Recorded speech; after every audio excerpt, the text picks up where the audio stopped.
जब आप महिंद्रा का नाम सुनते हो, सबसे पहले आपके दिमाग में क्या आता है? रगेड जीप्स जो गांव के कच्चे रास्तों पर दौड़ती हैं, एसयूवीज जो इंडियन हाईवेज पे अपना दम दिखाती हैं और ट्रैक्टर्स जो किसान भाई खेत में दिन रात चलाते हैं। फॉर डेकेड्स महिंद्रा एक सिंबल रहा है टफनेस का। Vehicles which were built to endure, not to impress. From assembling wartime jeeps in the 1940s to building India's most loved SUVs like Scorpio and Thar, Mahindra की जर्नी हमेशा strength और reliability पर ही रही है। But जैसे जैसे company grow हुई, एक चीज काफी ज्यादा क्लियर होती गई, इंजीनियरिंग अलोन वाज़न्ट इनफ। एक ब्रांड को ग्लोबल बनने के लिए सिर्फ पावर और प्रैक्टिकलिटी नहीं, बल्कि एस्पिरेशंस भी चाहिए होते हैं। एक डिजाइन लैंग्वेज जो इमोशंस को ट्रिगर करे, जो शोरूम फ्लोर पर खड़े खड़े ही आई वॉन्ट दिस का फीलिंग दे। और यही सर्च फॉर री इन्वेंशन महिंद्रा को ले गया एक ऐसे टर्निंग पॉइंट तक जहां इंडिया की इंजीनियरिंग और इटली की आर्टिस्ट्री एक ही कहानी का हिस्सा बन गई। But to understand that we need to go back in time. Mahindra की कहानी शुरू होती है 1945 में, not with cars but with steel. JC Mahindra और केसी महिंद्रा अलॉन्ग विद मालिक गुलाम मोहम्मद ने मुंबई में महिंद्रा एंड मोहम्मद स्टार्ट की। पोस्ट इंडिपेंडेंस इंडिया को रोड्स, ब्रिजेस, ट्रांसपोर्ट्स सबकी जरूरत थी। स्टील ट्रेडिंग के बीच में महिंद्रा ने एक बड़ी अपॉर्चुनिटी स्पॉट की, विच वॉज मोबिलिटी। 1947 में महिंद्रा को लाइसेंस मिल गया विलीज जीप को इंडिया में असेंबल करने का।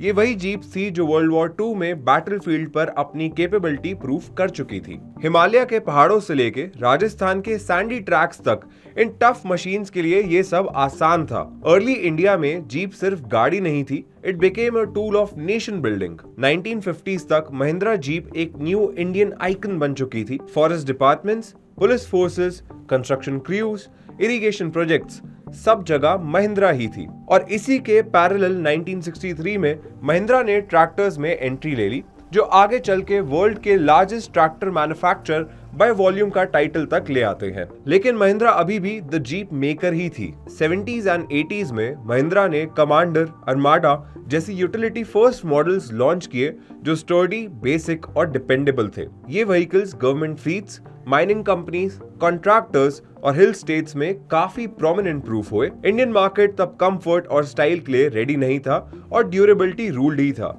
लेकिन 90s के लिबरलाइजेशन ने कंज्यूमर का माइंडसेट बदल दिया। इंडिया का मिडिल क्लास ग्रो हो रहा था, एस्पिरेशंस बढ़ रहे थे, पीपल वांटेड कार जिसमें लुक्स और परफॉर्मेंस दोनों हो। महिंद्रा को यह शिफ्ट फील भी हो रहा था। यूटिलिटी से आगे बढ़ना जरूरी था और ब्रांड परसेप्शन को भी मॉडर्न बनाना था। क्वेश्चन सिर्फ ये नहीं था कि गाड़ी चलेगी या नहीं, क्वेश्चन ये था कि आप इस गाड़ी में फील कैसा करते हो। और फिर 2002 में स्कॉर्पियो आई और उस एक गाड़ी ने महिंद्रा के लिए सब कुछ बदल दिया। This wasn't just another utility vehicle, this was Mahindra's moon shot. Rugged भी, मॉडर्न भी, वैल्यू फॉर मनी भी और एस्पिरेशनल भी। जो पहले एक यूटिलिटी परचेज हुआ करता था, वो प्राइड परचेज बन गया था। बहुत इंडियंस के लिए स्कॉर्पियो उनकी फर्स्ट रियल एसयूवी थी, एक स्टेटस सिंबल जो पार्किंग में खड़ी हो तो नेबरहुड आके नोटिस करता था। स्कॉर्पियो की सक्सेस ने महिंद्रा का टैग जीप मेकर से एसयूवी ब्रांड बना दिया। फिर आई बोलेरो, ज़ाइलो और एक्सयूवी 500। हर स्टेप में महिंद्रा ने लर्न किया कि इंडिया डिजाइन एंड कंफर्ट के लिए रेडी हो रहा है, बस राइट बैलेंस चाहिए बिटवीन रगेडनेस एंड रिफाइनमेंट। और 2010 तक आते आते एम्बिशन और ज्यादा बढ़ गया। महिंद्रा ने सैनयोंग और रेवा इलेक्ट्रिक जैसी कंपनीज को एक्वायर करना चालू कर दिया, जिससे उन्हें टेक्नोलॉजी में काफी बड़ी लीप मिली। लेकिन इन सबके बावजूद भी महिंद्रा की कार्स का लुक और फील अभी भी ग्लोबल राइवल से काफी पीछे था। सरफेस डिटेलिंग में वो क्रिस्पनेस नहीं थी, प्रोपोर्शंस में वो एलिगेंस नहीं थी जो बायर्स टोयोटा और ह्युंडई में देख रहे थे। इंटरनेशनल ब्रांड्स ऑफर करते थे premium finish, modern cabin layouts और ऐसी गाड़ियां जिनका एरोडायनामिक काफी अच्छा था। महिंद्रा का प्रोडक्ट मैकेनिकली तो काफी स्ट्रॉन्ग था, लेकिन डिजाइन वॉइस काफी ज्यादा स्कैटर्ड थी।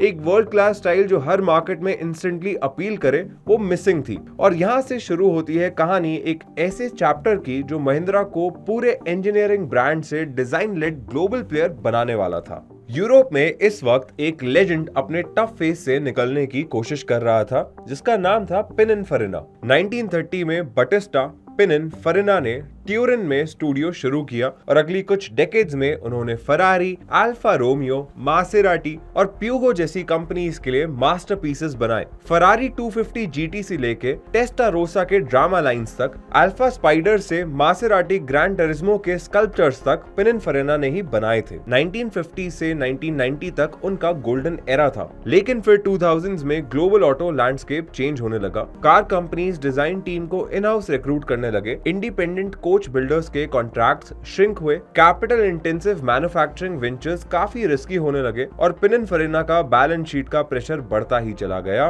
Bye 2015, despite their aura, Pininfarina became a cash trapped company जिसके पास में एक लेगेसी थी लेकिन पैसे नहीं थे। और वहीं दूसरी तरफ महिंद्रा के पास इंजीनियरिंग डेप्थ, मैन्युफैक्चरिंग मसल और कैपिटल डिसिप्लिन सब कुछ था। जो मिसिंग था वो था एक टाइमलेस डिजाइन सिग्नेचर जो ग्लोबल बायर को इंस्टेंटली कनेक्ट करा दे। पिनिनफरेना के पास डिजाइन सोल थी बट दे नीडेड स्टेबिलिटी। एक तरफ इंडियन स्ट्रेंथ एंड स्केल, दूसरी तरफ इटालियन आर्टिस्ट्री एंड ऑरा। इतना क्लीन स्ट्रैटेजिक फिट बिजनेस में कम मिलता है। महिंद्रा के लिए ये सिर्फ एक डिजाइनर हाउस खरीदना नहीं था, this was buying instant global design credibility. That's what we are seeing today. What you see behind me is a dream becoming reality. पिनिनफरेना के लिए ये सिर्फ कैश इन्फ्यूजन नहीं था, this was a path to create again with freedom intact. Well, in December 2015, Mahindra and Mahindra ने take Mahindra के साथ मिलकर पिनिनफरेना में मेजॉरिटी स्टेक खरीद लिया फॉर रफली 25 to 28 million euros of equity infusion plus responsibility towards 125 million euros of debt। और इसी के चलते इटली में रिएक्शन काफी मिक्स देखने को मिला, लेकिन इंडिया में रिएक्शन काफी अच्छा था। बट आनंद महिंद्रा ने एक पॉइंट क्रिस्टल क्लियर कर दिया था that Pininfarina will remain independent in its creative philosophy. ये एक कल्चरल हैंडशेक था between the Indian pragmatism and Italian passion, और साथ ही टेक महिंद्रा की डिजिटल कैपेबिलिटी भी ऐड हुई थी which led to a powerhouse of design, software and experience। Post acquisition काफी चीजें सुधरने लगी। ऑटो एक्सपो 2016 में महिंद्रा ने XUV एरो को प्रेजेंट किया, एक coupe SUV stance, tight surfacing और कॉन्फिडेंट प्रोपोर्शंस के साथ में। पब्लिक ने इसे एक्नॉलेज भी किया that this looks really good. Pininfarina के चलते महिंद्रा ने डिजाइन को कोर ब्रांड फिलॉसफी में इंटीग्रेट करना चालू किया और हमें देखने को मिला बॉर्न ऑफ ओरिजिनल्स। इसके अंदर SUV अपने खुद की पर्सनालिटी लेकर आई, थार 2020 में, XUV 700 और उसके बाद आती है स्कॉर्पियो N जो इंडिया को काफी पसंद आई। ये सारी चीजें एक पॉइंट प्रूव करते हैं, design is now Mahindra's competitive weapon. अब लोग भी कहने लगते हैं that Mahindra looks global and true to Anand Mahindra's promise of keeping Pininfarina independent, the studio went on to create Automobili Pininfarina, एक luxury EV marquee under the group of pure Italian flair with EV ambition। उसी brand का Battista hyper car nearly 2000 horse power, hyper GT proportions और handcrafted finish के साथ में आता है। It was a statement that Pininfarina still independent. Battista एक poster car है but it's also a signal, एक ऐसा सिग्नल जो बताता है कि इटालियन क्राफ्ट और इलेक्ट्रिक थ्रस्ट का मैरिज सिर्फ पॉसिबल नहीं बल्कि ब्यूटीफुल भी हो सकता है। हाइपर कार स्पेस में स्पेक्स ऑलमोस्ट एब्सर्ड लगते हैं but that is the point, to show what's possible. Cabin में मटेरियल्स का ऑर्केस्ट्रा, एक्सटीरियर्स में लाइन का बैलेट और under the skin EV performance जो आज के टाइम में कंबशन को हिस्ट्री बुक में डाल देता है। For Mahindra, Battista is a halo that radiates confidence. जब आपके इकोसिस्टम में वर्ल्ड बीटिंग डिजाइन और परफॉर्मेंस का प्रूफ हो तो वो ये चीज बताता है कि आपकी SUVs और EVs में भी एक परसीव्ड वैल्यू होती है। महिंद्रा ने SUVs के लिए अपना ट्विन पीक्स एम्बलम भी अडॉप्ट किया। ब्रांड को एक आर्किटेक्चरल कॉन्फिडेंट आइडेंटिटी मिली, DRL सिग्नेचर्स शार्पन हुए, ग्रिल मोटिव्स मैच्योर हुए और स्टैंड्स अक्रॉस मॉडल ज्यादा कंसिस्टेंट हुए। और जब आप एक मॉडर्न महिंद्रा देखते हो तो एक फैमिली रिजेम्बलेंस क्लियर दिखती है without every car looking copy paste. Mahindra की ब्रांड लैंग्वेज रिकॉग्नाइज होने लगी और ओरिजिनलिटी के कॉन्सेप्ट्स हमें हर एक गाड़ी में देखने को मिले। And in 2021 Mahindra brought in Pratap Bose as chief design officer. Hi, I'm Pratap Bose. I'm the Chief Design and Creative Officer at Mahindra. एक डिजाइनर जिन्होंने इंडिया में मॉडर्न ऑटोमोटिव डिजाइन को मेन स्ट्रीम लाने में मेजर रोल प्ले किया था। बोस महिंद्रा का advance design system handle करते थे इन यूरोप, UK और मुंबई स्टूडियो के साथ मिलके उन्होंने एक ग्लोबल डिजाइन नेटवर्क ऑपरेट किया। ऑब्जेक्टिव था महिंद्रा के नेक्स्ट जेन EV आइडेंटिटी को शेप करना with design, HMI and UX as core pillars. इसके बाद महिंद्रा ने अपने बॉर्न इलेक्ट्रिक और XUV E जैसे कॉन्सेप्ट्स को अनवील किया, including the BE06 and XUV E9। ये कार सिर्फ EV वर्जन नहीं है, ये from the ground up electric attitude carry करती हैं with long wheel base, short overhangs, flat floor feel, tech forward cabins और लाइट सिग्नेचर्स जो कार के मूड को डिफाइन करती हैं। EV demands a different playbook. ICE packaging से आप बंधे रहते हो, engine bay, transmission tunnel, cooling constraints, लेकिन EV में ये सारी चीजें डिफरेंट होती हैं।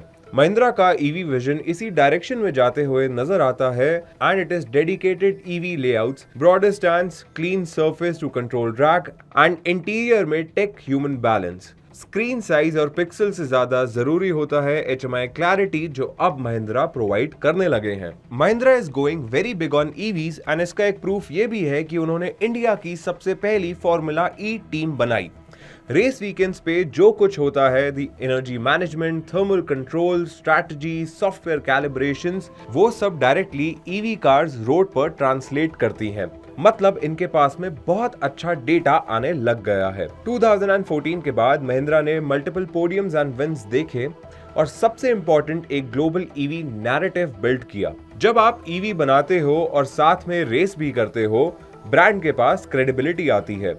They learn at 250 km per hour, so you can commute better at 50 km per hour. Pininfarina के एरो सेंसिटिविटी और विजुअल आइडेंटिटी इनपुट से रेस टू रोड ब्रिज और स्ट्रॉन्ग लगता है, where function meets beauty again. अब देखिए, India में पसंद आना एक चीज है और ग्लोबल में compete करना दूसरी। XUV 700 जैसे प्रोडक्ट्स आज ऑस्ट्रेलिया में बिक रहे हैं, हाँ उसी मार्केट में जहां Japanese, Korean brands decade long trust enjoy करते हैं। Entering that ring means you respect global expectations, after-sales service, reliability narratives, residual values and media scrutiny. South Africa में महिंद्रा SUVs पिकअप ट्रक्स के लिए पॉपुलर हैं। Middle East, LatAm and Asian pockets में भी presence grow हो रही है। ये स्लो एंड स्टेडी गेम है, आप एक लॉन्च से वर्ल्ड कॉन्कर नहीं कर सकते हैं। You earn it, one review, one customer, one market at a time. But the direction is pretty clear. Mahindra का सबसे बड़ा चेंज था उनका taste level. Pininfarina brings a century-long habit of editing. Remove what adds noise, keep what adds character. Surface में tension, lines में logic और proportions में dignity. ये सब सटल लगता है, लेकिन जब आप कार को दूर से देखते हो या कैबिन में बैठते हो and when your hand goes over it, you actually feel the car. Mahindra's design today feels cohesive. Details like lighting, wheel designs, grill patterns and interior CMF अब एक स्टोरी बताते हैं। That's not an overnight skill, that's culture mixing with craft। और flip side पे महिंद्रा ने पिनिनफरेना को runway दिया, financial stability दी, long cycle planning दी और एक डाइवर्स एंगेजमेंट एंजॉय करने का ऑप्शन दिया। पीट industrial designs, mobility concepts, architecture collabs, studio को क्रिएट करते रहने का मौका मिला। हेरिटेज प्रिजर्व हुआ because business survived. Creative autonomy का प्रॉमिस भी डिलीवर हुआ जो ट्रस्ट बिल्ड करता है across Italian talent networks. Good acquisitions are not absorptions, they are amplifications. इस केस में वही हुआ। आज Indian two wheelers like Bajaj, TVS, Royal Enfield Asia, Africa, Europe में मास स्केल पे एक्सेप्टेड है। They cracked value, reliability and identity. Four wheelers में अभी भी इंडिया की जर्नी काफी यंग है, बट ग्रीन शूट्स दिख रहे हैं। Mahindra SUVs in Australia, steady traction in South Africa, Middle East, global EV concepts with a credible race to road pipeline. तो सवाल सीधा है, क्या महिंद्रा बन सकता है पहला इंडियन कार मेकर जो फोर व्हीलर वर्ल्ड में वही डोमिनेंस लाए जो इंडियन बाइक्स लेकर आई हैं? अगर आंसर हाँ है तो इसके लिए तीन चीजें काफी इंपॉर्टेंट है: design integrity, engineering discipline and experience excellence. Mahindra ने अब तक एक लंबा सफर तय किया है, from Willys jeeps to Scorpio N, from utility tractors to Battista hyper car. आज महिंद्रा की गाड़ियां सिर्फ सरवाइव करने के लिए नहीं बन रही हैं, they are built to be desired. Pininfarina ने ब्रश दिया, महिंद्रा ने कैनवस दिया, Pratap Bose and global studios are painting the next scene. Formula E ने पेस सेट किया है, बॉर्न इलेक्ट्रिक कंसेप्ट्स ने पोस्चर डिफाइन किया है और अब बारी है कंसिस्टेंट एग्जीक्यूशन की, हर मार्केट में, हर शोरूम में और हर सर्विस बे में। और जहां इंडिया के बाइक्स दुनिया में रूल कर सकते हैं, तो क्या महिंद्रा वो पहला इंडियन कार ब्रांड बनेगा जो ट्रूली वर्ल्ड को कैप्चर कर पाएगा? Do let us know your thoughts in the comment section below. And with that being said, I truly hope that you enjoyed this video. If that is the case, then do share this video with your friends and subscribe to our channel for more such content. This is Gautam Nanani signing off, and I'll see you guys in the next one.